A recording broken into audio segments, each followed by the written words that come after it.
తమిళనాడు రాజకీయాలు ఇప్పుడు చుట్టూ తిరుగుతున్నాయి. ఎందుకు? విజయ్‌కి ఆమెకి కొంచెం ఏదో సంబంధం ఉంది అన్న విధంగా అక్కడ ప్రచారం జరిగితే, దాన్ని బలం చేకూరుస్తూ ఈవిడ సంగీత గారు, విజయ్ భార్య ఏమొచ్చేసి విడాకులకు మంజూరు చేశారు. ఇప్పుడు అది కోర్టులో ఉంది ఆ కేసు. దానికి బలాన్ని చేకూరుస్తూ ఆయన కొడుకు కూడా తండ్రిని అన్‌ఫాలో అయ్యాడు. వారసత్వాన్ని కూడా వదులుకున్నట్లుగా నిర్ణయం తీసుకున్నాడు. విజయ్ కూడా దీని మీద స్పందించాడు.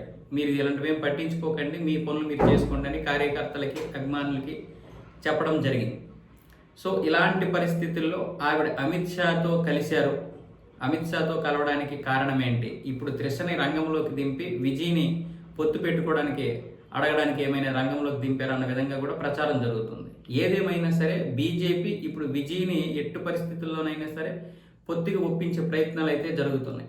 ఏదైనా సరే అంటే అన్ని విషయాల్లో కూడా ఏ ఒక్క అవకాశాన్ని బీజేపీ వదులుకోవడం లేదు. ఎందుకంటే డిఎంకే అధికారంలోకి రాకూడదు. డిఎంకే అధికారంలోకి వస్తే మళ్ళీ తమిళనాడు మీద ఆశలు వదులుకోవాలి. వాళ్ళు చాలా ప్రగల్భాలు పలుకుతున్నారు. అలాంటి అహంకారపూరితమైనటువంటి మనుషులకి అధికారం వెళ్ళకూడదు.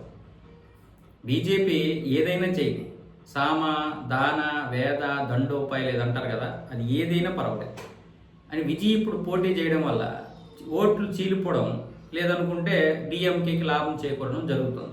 అందువల్ల ఇప్పుడు ఇతన్ని ఇట్లో లాగేస్తే ఒక విధంగా అన్న డిఎంకే, టీవీకే, బీజేపీ ఈ మూడు కూడా ఎన్డీఏలో భాగంగా విజయం సాధించే అవకాశాలు ఉంటాయి. సో అందుకోసమని ఇప్పుడు త్రిషను ఒకవేళ రంగంలోకి దించితే దించవచ్చు.